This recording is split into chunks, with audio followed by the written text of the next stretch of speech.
घूरे शुरू हो गए और बाद में हम यहाँ से निकलो था এখন फिलहाल এইদিকে এটা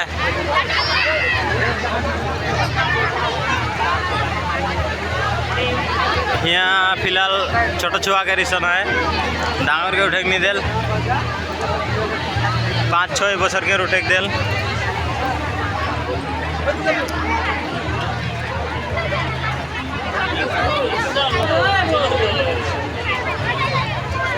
अरे यहाँ देखा ये हमर ओवर ब्रिज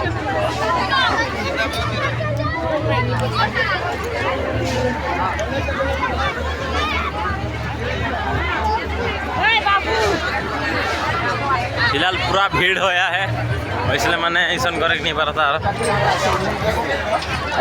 देखा यार यहाँ पर मिठाई दुकान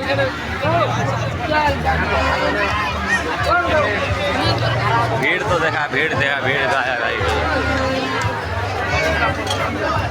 ये कान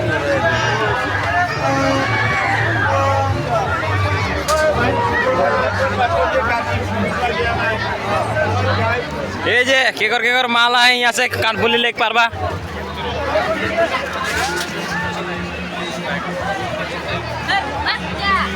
यहाँ चूड़ी लेक पारबा केकर माला है चूड़ी लेक पारबा यहाँ से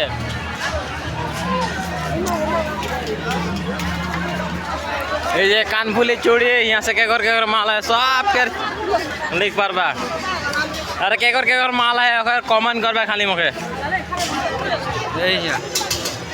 कमेंट करे नहीं भूलबा यहाँ क्यों खाली पेटे आहा तो अगर खाना खाई दुकान होटेल माने हेटा लगे आमन नाश्ता करबे এখন तो नाश्ता करे खान देखाबे काम आगाबे नाश्ता में